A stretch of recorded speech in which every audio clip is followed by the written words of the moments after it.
Un saludo en el amor del Señor, de Mamita María, de Papá San José. Es un gusto para mí poder reunirme nuevamente con todos ustedes para seguir compartiendo mi testimonio, hoy con un tema muy especial que lo he titulado Nostalgia de Dios. Yo creo que en algún momento todos hemos pasado por esa nostalgia de Dios. Para los que no entiendan qué es, según mi concepto, pues se los voy a explicar. Pero vamos a empezar con nuestra oración. En el nombre del Padre, del Hijo, del Espíritu Santo. Amén. Padre Celestial, te damos gracias, te alabamos y te bendecimos por este nuevo momento de encuentro y de oración que nos permites vivir en el nombre de tu amado Hijo, nuestro Señor Jesucristo. Señor Jesús, te pedimos que nos cubras y nos selles con el poder de tu preciosísima sangre. Cubre y sella este momento, este encuentro, estos medios, todo nuestro ser, todo cuerpo, alma y espíritu cubierto y sellado con la coraza de tu sangre protectora y redentora. Te pedimos que nos ilumines con la gracia y la luz de tu Espíritu Santo, que sea tu Espíritu Santo el que nos guíe en este y todos los momentos de nuestra vida, y que este encuentro esté unido, atado y consagrado a todas las Eucaristías que se celebran en este momento en el mundo entero, y desde todos estos altares este encuentro sea elevado y presentado delante del trono celestial, para que todo lo que aquí se haga, se diga, se decida en esta tarde, en este día y toda nuestra vida sea para la gloria del Padre, del Hijo y del Espíritu Santo. Amén. En el nombre del Padre, del Hijo y del Espíritu Santo. Amén. Bueno, y quiero empezar con el Salmo 38, Salmo 38, 7, Salmo 38, 18 y 19. Salmo 38, 7 nos dice: ando agobiado y encorvado, camino afligido todo el día. Y el Salmo 38, 18 y 19 nos dice: ahora estoy a punto de caer y mi dolor no se aparta de mí. Sí, quiero confesar mi pecado, pues ando inquieto a causa de mi falta. Entonces, realmente, como les decía en el video anterior, pues ya empecé a acercarme a esa vida mundana, ya empecé a caer en el pecado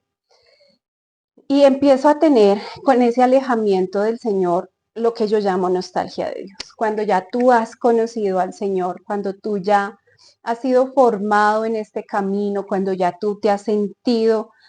amado y sientes esa importancia de Dios en tu vida y has sentido el llamado de Dios, como se los decía pues antes en los anteriores videos, el llamado de Dios que yo siento que lo tenía de siempre, desde siempre ese llamado de Dios, cuando uno ha conocido ese llamado, cuando uno ha vivido y cuando uno ha experimentado, más digamos en mi caso particular, tantos momentos hermosos y experiencias especiales con el Señor, pues las experiencias también con el enemigo, pues que Dios las permite por un bien, y de pronto se aleja uno completamente, se aleja uno de los sacramentos, por ejemplo, que para mí eso fue de pronto el dolor que yo sentía y el vacío que yo sentía más grande, y era el hecho pues de que me alejé completamente de los sacramentos, mi confesión y sobre todo la Eucaristía, no poder ir a recibir a nuestro Señor después de lo que les contaba, que para mí mi primera comunión fue algo maravilloso, y cada vez que yo podía ir a la Eucaristía y comulgar, siempre había en mí algo muy especial en ese momento. Siempre sentía que ese momento era muy especial, era muy especial, pero ya cuando yo empiezo a alejarme de Dios, ya viene que todavía de pronto no estaba completamente alejada de los sacramentos, pero ya empieza a encontrarse una tibieza y a enfriarse uno espiritualmente, y ya de pronto incluso ya la Eucaristía, de pronto incluso recuerdo que siendo muy pequeña, pues como siempre fui tan formada, lo que les cuento, la obediencia, yo me comportaba muy bien en las misas, o sea, desde chiquita me recuerdo que yo no era la niña inquieta ni nada, sino era la niña que estaba ahí, que prestaba atención, que trataba de vivir la Eucaristía, y que para mí era muy importante los momentos, aunque no los entendía, no entendía lo bello de la liturgia que ahora conozco, pero yo sabía que eso era algo excepcional, algo muy especial y yo respetaba todos esos momentos y me gustaba cuando uno se tenía que arrodillar y pues yo a veces, claro, los niños a veces se cansan más, pero yo quería seguir ahí de rodillas. Pero ya cuando estaba en esta etapa, entonces ya empieza todo a cambiar. Ya se me hacía que eso demoraba mucho, que era demasiado largo. Yo quería que ya rápido avanzara para poder salir rápido del templo. Ya era diferente, pero cuando yo pues ya me estoy alejada, completamente alejada, pues empiezo a sentir esa nostalgia de Dios. En mi etapa universitaria el Señor seguía protegiéndome con el escudo de la timidez, como lo digo yo, o sea, por eso es que yo les digo que para mí eso es una bendición y yo creo que hay muchas personas porque me lo he tenido que encontrar en mis procesos con mis pacientes que pues que han sido tímidos, que han sido introvertidos, que también han tenido como característica en su personalidad estos rasgos o que a raíz también de algún trauma, alguna situación en particular, empezaron a desarrollar esa timidez, miedos, inseguridades, pero siempre desde mi experiencia trato de ver también en ellos y de que ellos mismos se encuentren por qué Dios permitió eso y terminamos concluyendo que así como a mí me protegió de muchísimas cosas con esa inseguridad, esa introversión, pues también lo ha hecho con las personas a las que se los ha permitido. Entonces aquí pues hago este paréntesis para que tú de pronto si vives eso y has estado agobiado en tu vida porque dices, no es que yo a mí siempre me ha ido mal por ser tan tímido, a mí siempre me tengo problemas, dificultades, pues sí, de verdad que no puedo negar que eso tiene sus desventajas, en mi caso también las tuvo porque al ser tan tímida, lo que les digo, había muchas cosas que no sabía socializar, no sabía manejar ciertas cosas, mi inseguridad, mis miedos, por ejemplo, en el colegio, incluso aún en la universidad, cuando tenía que hablar en público, una exposición, me bloqueaba, participar en clase era imposible, incluso sabiendo y teniendo conciencia, porque a veces incluso las personas que han tenido estos rasgos se sienten de pronto disminuidas, menos, es que a mí no me iba bien en el colegio, es que no sé qué, pero de pronto no era porque no supieran o no tuvieran las capacidades. Lo que pasa es que esta inseguridad genera un bloqueo que no nos deja enfrentar todas las posibilidades que tenemos sin miedo, ¿sí? Y no es que no seamos inteligentes, nos puede ir muy bien en todo, pero realmente la inseguridad y la introversión a veces marcan mucho nuestras vidas. Entonces yo sé que tuvo sus cosas en mí, también tuvo sus cosas negativas, pero yo hoy día veo más lo positivo, lo bueno, lo que Dios de todo mal saca un bien, de este mal tanto bien que sacó en mi vida. Entonces tú también puedes revisar tu vida. Tal vez tu timidez, tu inseguridad, tu introversión no siempre haya sido algo negativo para ti. Tal vez el Señor también te cuidó mucho. Porque, por ejemplo, el ingreso a la universidad pues implica socializar. Empiezan los planes para irse de rumba, pues acá en Colombia le decimos irse de rumba, pues irse a bailar, a fiestas, a tomar, ¿sí? A tomar alcohol, trago. Entonces, sobre todo eso se marca mucho en los primeros semestres porque los chicos están entrando a un mundo nuevo, a un mundo diferente y si nos damos cuenta por lo general, donde hay universidades, siempre cerca a las universidades hay bares, hay sitios, discotecas, este tipo de sitios que se prestan para eso. Entonces, pues es normal en esas etapas porque los chicos a esas edades están en su proceso de socialización y pues no solamente no todos van con el único objetivo de rendir en su parte académica, sino muchos pues con el deseo de socializar y pues dentro de esa socialización están estos planes. Yo recuerdo que un par de ocasiones tuve la oportunidad de compartir con mis compañeros, sobre todo digamos en reuniones que hacían en sus casas. Y a veces uno aprovechaba que de pronto tenía que preparar un trabajo, una exposición y se reunía a estudiar, a preparar, pero después entonces era baile y dentro del baile pues podían haber pues también el alcohol. Yo, como les digo, a mí el Señor me protegió tanto y me preservó tanto de todo eso porque pues igual yo creo que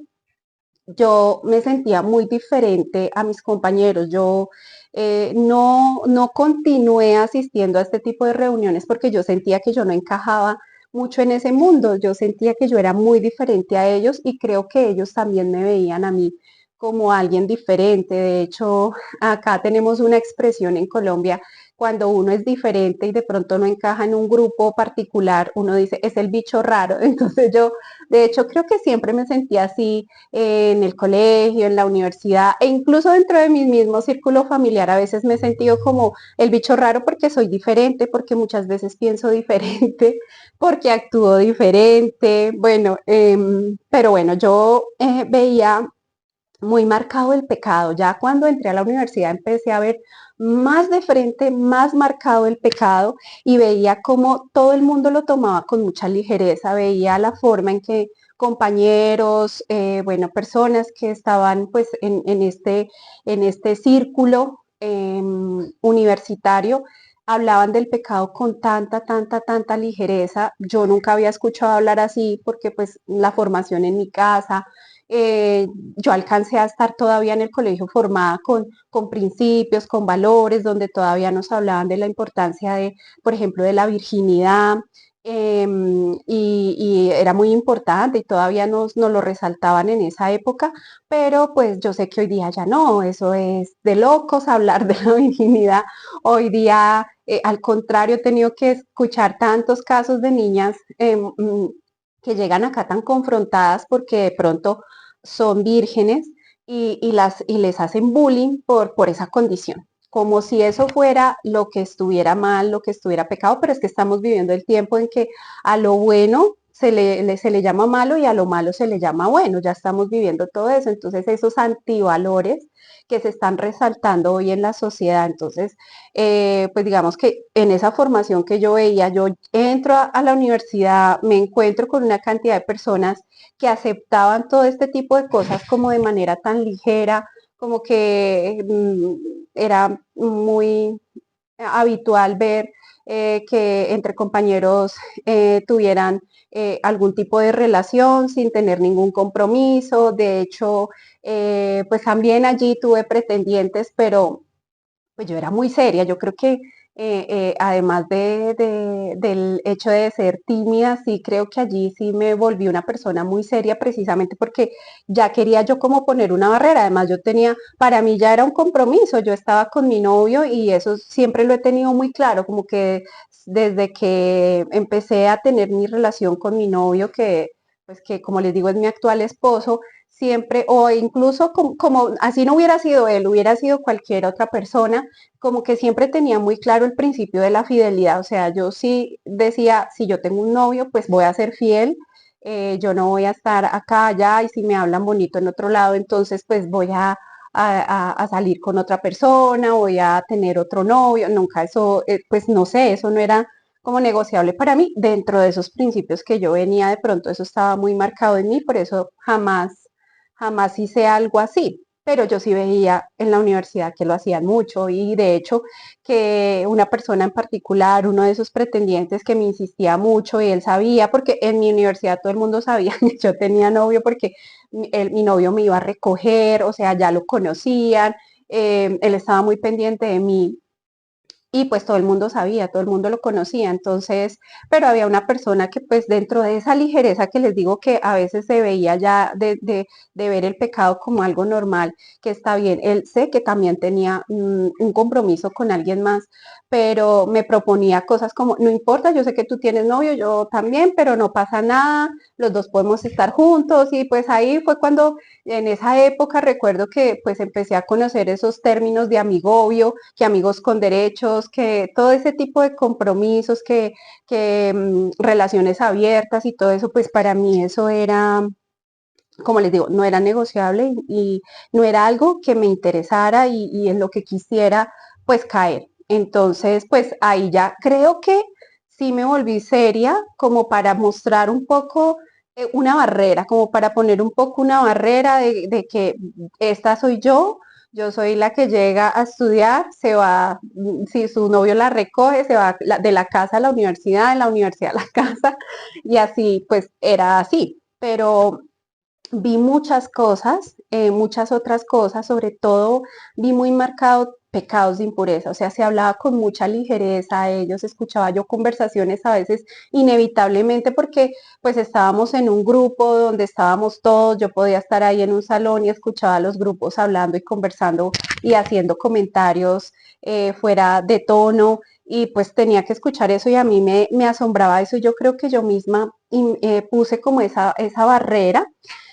eh, porque no quería, pues no quería hacerme cómplice de todo eso que ellos hablaban y que para ellos era como tan normal, ¿no? Pero acordémonos que el pecado no es normal y todo lo que está pasando ahorita no es normal. Se volvió común, que es muy diferente, pero no podemos normalizar el pecado, sino que se ha vuelto muy común todas estas prácticas. eh, Se han vuelto comunes y por eso todo el mundo tiende a normalizarlas, pero no lo son. Yo realmente tampoco podía hacer nada, me mantenía a distancia, pero tampoco nunca decía nada. ¿Por qué? Porque yo en ese momento ya estaba entrando en esa vida también de pecado, entonces yo no sentía que tuviera como esa autoridad moral para hacer algún tipo de reclamo o de exhortación en ese momento. Creo que tampoco por eso lo hacía y prefería también callar. Pero recuerdo que todo eso me hacía sentir mal, o sea, yo no me sentía bien, yo decía, yo no los puedo juzgar a ellos porque están en pecado, pero yo también, yo estoy viviendo cosas que no debo vivir y pues, yo me sentía muy mal, o sea, yo me sentía muy mal con nuestro Señor, conmigo misma, incluso con mi novio, y él lo sabía, ¿sí? O sea, él sabía y eso fue una lucha realmente. Yo realmente no fue que cayera a la primera y todo eso, porque eso fue una verdadera lucha precisamente porque yo venía con esa convicción, como les digo, ese principio de la virginidad, de llegar vir y yo quería eso, además, como llevado de la mano de eso que yo les dije que pues me llamaba tanto la atención de un santo especial que conocía desde niña, que era Santo Domingo Sabio, y con su lema antes morir que pecar, y yo sentía que yo debía vivir con eso y me confrontaba mucho cuando yo caía en algo, yo decía, pero ¿por qué yo tengo que caer? Sería mejor que me pasara lo que le pasó a Santo Domingo, como que él murió rápido para no caer en tantos pecados que trae este mundo. Entonces a mí me dolía, o sea, yo sinceramente no creo que yo me hubiera acomodado durante ese tiempo y fueron años como en una comodidad del pecado, o sea, porque no recuerdo que haya pasado un día en que a mí no haya sentido esa intranquilidad en mi corazón, siempre la sentí. Entonces ahí es donde yo les digo, sentí nostalgia de Dios. Mi esposo sabía que yo quería la castidad en el grupo de oración que todavía de vez en cuando íbamos, pues obviamente nos hablaban de eso, nos exhortaban por eso, y era como una lucha de ya no más, paremos, ya esto no más, pero pues o sea, ya me volví muy vulnerable y muy débil porque pues yo ya estaba muy apegada a él, yo ya estaba muy apegada a él y ahí hay un fenómeno que desde la psicología lo podemos explicar porque una relación que puede ser bonita, miren, yo he conocido personas que incluso están en común, también en comunidad, noviazgos de comunidad, chicos que han venido haciendo un noviazgo con un voto de castidad y que el enemigo los hace caer. ¿Y cómo cambia todo? Porque mientras están con su voto de castidad y lo respetan y luchan, la relación es muy especial, muy bonita. Y de pronto si caen, empieza a cambiar todo y los dos empiezan a sentir que ya no es lo mismo, que ya todo cambió y es una realidad y eso tiene un trasfondo no solo espiritual, porque pues aquí obviamente sabemos que lo grave es pues es espiritual, pero tiene un trasfondo también desde el orden psicológico, emocional, y entonces, pues muchas veces se vuelve una batalla desde lo espiritual porque tú de pronto quieres luchar y salir de esto, pero el enemigo sigue empujándote y como les explicaba la vez pasada, con argumentos tontos, pero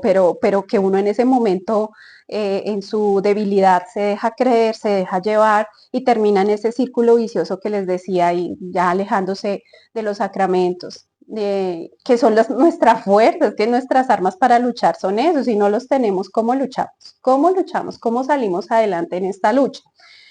Bueno, entonces acá también digo que en la universidad tampoco generé un vínculo fuerte con alguien, ¿sí? Por mi timidez, por la introversión, ¿sí? Tampoco fue fácil, considero que justamente al ser tan callada, aislada, y al limitarme a tratar de cumplir mis obligaciones en la universidad, tampoco propiciaba momentos de acercamiento y confianza para construir un vínculo. Sí, lo que les decía, ya me limité a lo que yo tenía que hacer, o sea, yo tenía de pronto un par de personas más cercanas, en algunos momentos de mi etapa universitaria hubieron sobre todo chicas, más que todo yo nunca tuve así cercanía con hombres precisamente también por evitar tentaciones, tenía más amigas mujeres. Pero pues nunca fue otra vez la cercanía porque pues no era fácil que yo hablara de mi vida y que me abriera a decir todo. Yo lo que sí recuerdo, y parte de eso hizo que yo tomara la decisión de estudiar psicología, es que era muy buena para escuchar. Y a mí me lo decían, es que les gustaba hablar conmigo, les gustaba desahogarse, contarme los problemas. Yo recuerdo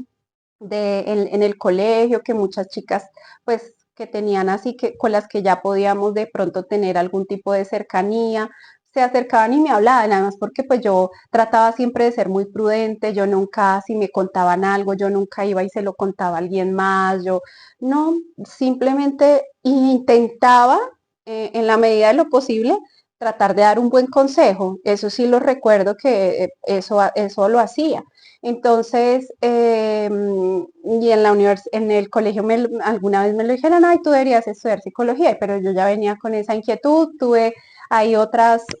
opciones, pero yo creo que desde siempre esta carrera fue algo que cuando empecé a hacer mi discernimiento vocacional, después de que dije que ya no iba a ser monjita, entonces fue como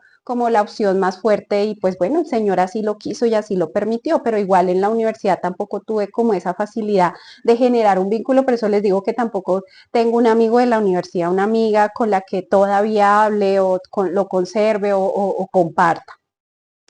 Yo siento que tampoco nunca tuve ningún problema con mis compañeros, no lo siento. Puede que alguno en mi forma de ser, en mi actitud, en mi comportamiento también le hubiese inconscientemente hecho algún daño y así como he aprovechado todos estos días que he tenido la oportunidad de compartir estos videos, de pedir perdón a las personas de esas etapas de mi vida, también pido perdón a esas personas de esa etapa de mi vida que no tuve mucha cercanía, pero sí recuerdo de manera especial a una chica muy querida, muy linda, que ella fue siempre muy linda conmigo, Claudita. Ella me prestó unas fotocopias muy generosamente, muy especialmente, pero pues yo nunca le devolví sus fotocopias. Entonces, yo siento mucho no haberle devuelto sus fotocopias. Miren que uno, y eso lo tuve que ver allá en la eternidad, o sea, uno nunca se puede quedar con las cosas de nadie porque por eso se paga purgatorio. Digamos, tú no cometes un crimen con eso ni un pecado gravísimo, pero a veces es pura negligencia, a veces es, ay, no tengo tiempo de ir a devolverle esto, no tengo, sí, yo ya me gradué, o sea, ya después me gradué y todo, y ya se olvidó y nunca más me vi con ella, nunca más volví a hablar con ella, y tristemente pues no tuve la oportunidad de devolverle sus fotocopias, lo siento mucho porque de verdad, o sea, es que uno a veces piensa que esas cosas son cosas pasajeras y ligeras, pero yo hoy día digo, no, yo no, o sea, y a mí me pasa a veces que de pronto yo soy muy confiada, yo voy a un supermercado, compro mis cosas y a veces me devuelven la plata y yo ni miro, no ni miro si me dieron bien o no las vueltas, pero alguna vez sí me pasó alguna situación puntual donde yo compré, recuerdo que era una cajita de leche y de pronto me cobraron la leche completa, entonces como la paca de leche completa. Entonces, pues digamos, yo no me di cuenta, sino fue porque mi hija se dio cuenta y me dijo, mami, mira, te cobraron y yo ni me había dado cuenta. Entonces yo dije, bueno, voy a ir a que, pues por lo menos me entreguen la otra, no pasa nada, que me entreguen las otras leches. Pero de ahí me quedó como, bueno, ¿y qué tal que sea yo la que esté debiendo, la que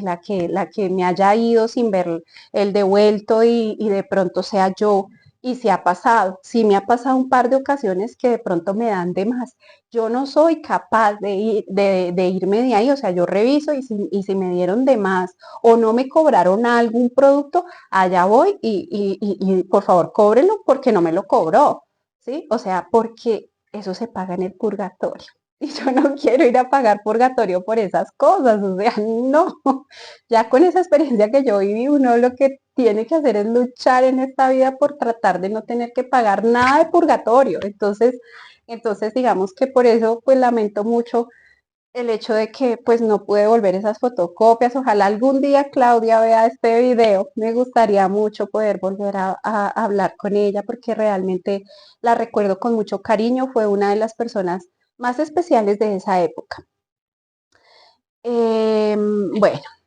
sé que parte de cierta forma de evitar mi socialización más activa en esos años era evitar más pecado en mi vida.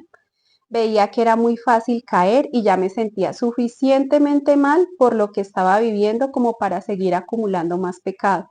No había un día en que no me cuestionara mi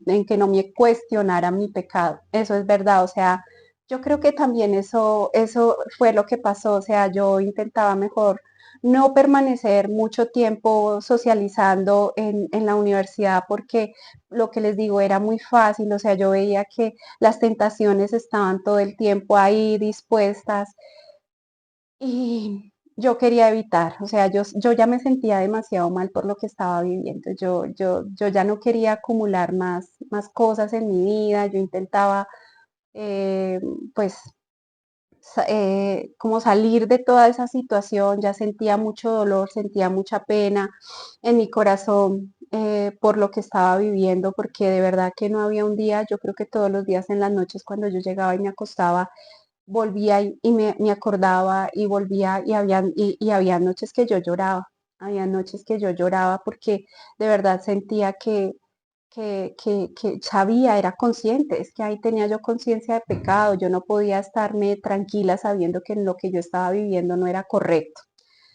Mi vida de oración se redujo a darme la bendición cuando salía de mi casa,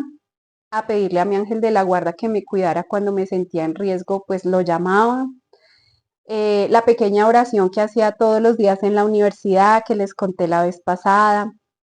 y a escribir en las hojitas de los exámenes, Dios mío, ayúdame. Eso lo aprendí de una profesora cuando estaba en cuarto de primaria, una profesora muy linda, la profesora Gloria. Ella nos decía, siempre que íbamos a hacer un examen, decía, allá en la esquinita de la hoja, escriban chiquito, chiquito, Dios mío, ayúdame. Y eso se me quedó a mí toda la vida.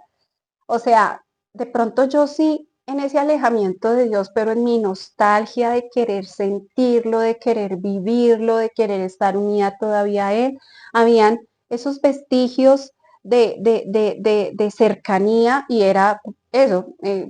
yo era muy consciente de la presencia de Él, yo era muy consciente de que Él me acompañaba, de que Él no me dejaba, de que era yo la que estaba mal, pero que Él aún en mi pecado, Él estaba ahí y Él me protegía y a mi ángel de la guarda que le tengo que agradecer infinitamente porque además en esa época de mi vida fue cuando más empecé, pues también ya más adelante, digamos como, sí, un poco más adelante de los primeros semestres fue como ya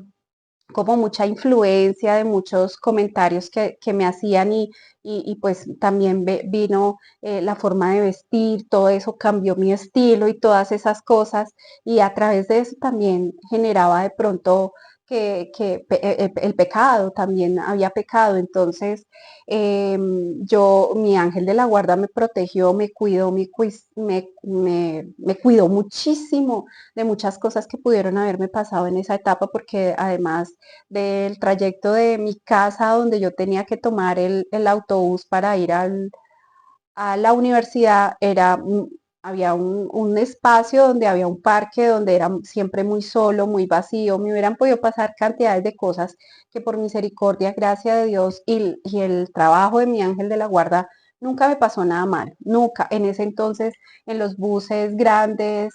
siempre se escuchaban noticias de niñas pues que las habían violado, todo este tipo de historias horrendas, pues a mí la misericordia del Señor y mi ángel de la guarda me protegieron muchísimo en esa época, pues porque yo de una u otra manera también estaba permitiendo, propiciando que de pronto pasaran esas cosas al no tener la prudencia y el cuidado que debía tener. Em, Cuando iba a misa, porque sí habían momentos en que iba a misa, porque tocaba, porque tocaba, porque de pronto era que un bautismo, que un matrimonio, que este tipo de cosas. mm, Sentía, o sea, sentía mucho, sinceramente, o sea, sentía, o sea, era como una sensación de no quiero estar ahí porque era la confrontación, entrar al templo, ver al Señor crucificado por mí y como que no me siento digna de estar acá, yo no debería estar y como dolor, como frustración y arrepentimiento, eran muchas cosas las que sentía, pero también era mucho dolor, o sea, mucho dolor porque yo sabía que yo tenía que estar ahí, ese era mi lugar, yo no debía haberme apartado nunca de ahí. Eh, bueno, ya llevábamos con mi novio mucho tiempo de noviazgo y yo pensaba que lo mejor para salir del pecado era buscar la gracia de Dios casándonos, ¿sí? O sea, siempre como que estaba en mi corazón la ilusión de, bueno, tenemos que casarnos, esto no está bien, tenemos que casarnos. Y de hecho sí hablábamos mucho de casarnos. De hecho, llevando muy poco tiempo de noviazgo, mi esposo tiene un detalle muy particular y es que está en otra ciudad y me manda un telegrama que en ese tiempo todavía existían los telegramas y me manda por correo un telegrama donde pues decía que se quería casar conmigo, que fuera su esposa. Y así transcurrieron varios momentos en que habíamos hablado del tema, pero siempre pues estaba, no, tú estás estudiando, estás en la universidad, tienes que ser profesional, no, ya entonces tienes que estabilizarte, buscar un trabajo, no, toca tener plata y de todo ese tipo de cosas y excusas que son siempre las que usamos pues porque pensamos que lo principal realmente es el dinero y es la estabilidad económica y no, o sea, uno tiene que buscar ante todo la estabilidad espiritual y la gracia de Dios. Ahí entro después de que ya, bueno, ya salgo de la universidad, no consigo trabajo en mi profesión, me veía muy chiquita y no tenía experiencia, o sea, me veía físicamente muy joven. Entonces, cuando iba siempre a presentar las pruebas, me decían, tú eres psicóloga, tú ya estás graduada, o sea, porque me veía muy joven, o sea, no aparentaba los años que tenía y eso pues de pronto no generaba confianza a la hora de darme un trabajo serio en una empresa. Entonces terminé trabajando en una multinacional de belleza. Entonces ahí viene otra vez el tema de como de la vanidad. Bueno, eso yo sé que si el Señor así lo quiere, les voy a compartir un poco más de ese tema, pero como con el trasfondo de dónde viene todo, porque eso tiene un inicio de que el Señor me ha mostrado a lo largo de estos años desde dónde viene todo esto. Entonces, obviamente un mundo muy superficial, muy superficial, eh, donde yo tenía muchas oportunidades a nivel material, pero pues muy superficial. Eh, ya después nos casamos, bueno, ya nos vamos a casar, ya ahí ya tomamos la decisión, ya hacemos todo, nos preparamos para casarnos y viene la confesión. Mi confesión, que esa confesión jamás en la vida la voy a olvidar. O sea, hay confesiones de mi vida que yo creo que jamás en la vida las voy a olvidar. Por ejemplo, mi primera confesión, que eso no se los conté, mi primera confesión, yo era muy ingenua, o sea, el padre me preguntó algunas cosas que yo todavía no entendía y no sabía en mi primera comunión. Recuerdo mucho mi primera comunión, mi primera confesión, perdón, antes de mi primera comunión fue muy particular, muy especial. Esta confesión antes de casarnos también fue muy especial. Y la confesión, cuando les cuente la confesión, cuando yo viví la experiencia con el Señor, también, o sea, son momentos donde sé que ha estado el Señor muy presente y donde no dudo que definitivamente Jesús es quien está en la confesión, en ese sacramento hermoso, recibiendo nuestro arrepentimiento y acogiéndonos como también aquí podría yo decir que aquí la parábola del hijo pródigo, ahí yo me siento como el hijo pródigo que volvió a la casa. En este momento ahí fue cuando yo empiezo como a todo el tiempo lo que les digo, esa nostalgia de Dios, ese vacío, ese deseo de volver a estar con el Señor, de volver a sentirme conectada con Él en los sacramentos, su presencia, de volver a experimentar de manera tan ingenua, tan pura como lo hacía antes esa relación con Él. Eso era mi nostalgia de Dios, siempre, siempre deseándolo, recordándolo, esperando volver a estar a su lado, al lado de Mamita María, bueno. Y resulta que en esta confesión, ya cuando estamos haciendo la confesión para el día antes del matrimonio, yo recuerdo que ese día llegamos a ese templo y a Santa Margarita María. Y no sé, o sea, yo pisé ese templo y desde que pisé ese templo yo no paraba de llorar. Yo estaba esperando que me tocara mi turno de confesión, pero a mí o sea, se me salían las lágrimas sin hacer el menor esfuerzo. O sea, yo lloraba, lloraba, yo ahí estábamos sentados en una banca esperando el turno y pues ahí estaba pues nuestro Señor y pues ahí enfrente yo lloraba y no paraba de llorar y sentía ese dolor y esa amargura y ese deseo de sacar todo eso de mi corazón, de que mi vida cambiara, porque sí recuerdo que muchos momentos en que tenía esa oportunidad de algún acercamiento a Dios, por ejemplo, cuando iba a la iglesia o algún tipo de acercamiento, yo interiormente, o sea, pedía con todas mis fuerzas, le pedía al Señor que me devolviera el camino, o sea, yo le decía, yo ya no puedo, o sea, porque yo me sentía débil, como que ya no tenía fuerzas para yo misma hacerlo, entonces yo le decía, hazlo tú, vuélveme tú al camino. Y yo creo que ahí el Señor me escuchó, siempre nos escucha, Él siempre nos escucha, tiene que ser en su tiempo. Y entonces me entro a la confesión llorando así, pues atacada llorando y pues yo le digo, Padre, mire, o sea, yo pues obviamente me confieso, pero le decía que mi dolor era haber estado todo ese tiempo en pecado con el que iba a ser mi esposo y que también tenía una inquietud muy, muy grande en mi corazón y era el hecho de que mi esposo era muy escéptico a las cosas de Dios, que él de pronto no tenía esa entrega, esa vivencia de querer estar en estado de gracia. Para él sí era más fácil como vivir esa situación anormal o esa situación de pecado. O sea, él lo veía más ligero, más normal, entre comillas, pero ya les dije que eso no es que sea normal, sino común. Pero él lo veía así, yo sí yo sabía que eso estaba mal y yo todo el tiempo sufrí por eso y yo quisiera haber visto también como en él ese dolor de corazón por vivir ese pecado, pero no era así, entonces pues yo le manifesté todo eso, yo le decía, me voy a casar con una persona que es escéptica, que no es tan devota, entonces yo tenía también ese afán, o sea, porque yo decía, bueno, ya nos vamos a casar, pero mi esposo no estamos como en la misma sintonía en ese aspecto. Y el padre, de una manera muy sabia, me recomienda empezar otra vez a orar, porque obviamente él me dice, bueno, si te alejaste de los sacramentos de la oración, tienes que volver y empieza el rosario. Me decía, empieza el rosario tú sola, empiézalo ofreciéndole cada misterio, atando a tu esposo al Inmaculado Corazón de Mamita María. Y hazlo en silencio, que él no se dé cuenta, que él no, en silencio, hazlo en silencio. Y así lo hice. Y así empecé a orar.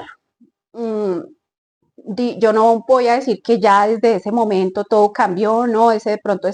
esos primeros meses y todo de matrimonio fue muy bonito y todo, porque pues ya sentíamos, o yo por lo menos ya sentía esa paz de estar en estado de gracia, pero todavía nos faltaba mucho más ese conectarnos con el Señor, con la oración, con los sacramentos, mucho más y empezar a vivirlos de manera más consciente y con más compromiso. Pero yo seguía haciendo mi rosario y abandonándome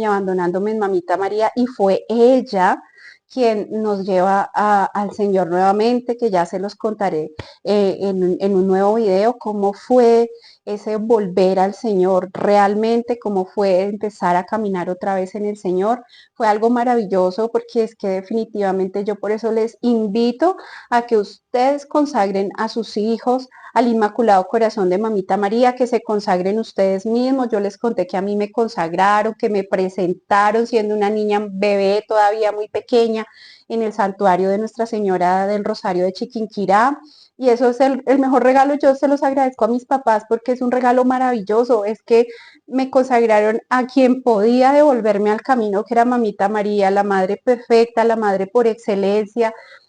Ella no nos abandona, ella jamás nos deja, ella se preocupa, ella se afana por sus hijitos y ella estaba muy afanada por mí. Ella estaba muy afanada y me devolvió y se lo agradezco a mi mamá, mi mamita hermosa. Ella siempre ha estado ahí. Y entonces yo hoy te digo a ti, si estás en pecado, si estás alejado de Dios, de los sacramentos, tú tienes nostalgia de Dios, tienes nostalgia de Dios, no dudes en volver, no dudes, o sea, el enemigo nos pone muchas trabas, muchos argumentos falsos, muchas ideas erradas. Dios te está llamando y tal vez si tú estás viendo este video en este momento con este mensaje es porque el Señor te está diciendo que ya no vivas más en pecado, que ya no estés más en esa condición que te aleja de Él. Y si has sentido ese dolor, esa nostalgia, si has querido con tu corazón volver a Él, volver a recibirlo en la Eucaristía, no permitas que el enemigo te aparte más de Él. Es el momento de preparar una buena confesión, ojalá una confesión de vida, de acercarte a un buen sacerdote que te pueda dar el tiempo para escucharte, para aconsejarte, para hacerte también una dirección espiritual y que vuelvas al camino porque pues no, o sea, es que no hay palabras para describir la alegría. Yo ese día después de esa confesión y ya preparándome para el otro día mi matrimonio, o sea, yo salí con una alegría, con una felicidad y esa alegría me duró por muchos días. O sea, eso para mí fue una bendición enorme volver a los brazos de nuestro Señor, a volver a estar unida a Él. Y ahí empezó, aunque les digo, todavía con muchas trabas, porque ya después les contaré qué siguió pasando después, pero, pero definitivamente le doy gracias también a nuestro Padre Celestial, que me permitió tener siempre en mi corazón nostalgia de Dios, que nunca mi conciencia se acalló, que nunca se quedó quieta, que siempre había un llamado para mí, porque de no ser así, tal vez en este momento yo estaría sumergida totalmente en el mundo y alejada de Dios y no quiero ni pensarlo, ya no puedo ni pensar en esa opción. Entonces, hermanos, pues volvamos nuestro corazón completamente humillado, contrito al Señor, porque Él nos ama, nos ama, nos ama con locura, nos ama. Bueno, hermanos, para la información acerca de las citas de psicología o aquellos que quieran que les envíe mis libros en PDF, pueden comunicarse aquí en los datos que están en la cajita de descripción. Ahí van a encontrar todo para que se puedan comunicar conmigo. Dios los bendiga mucho.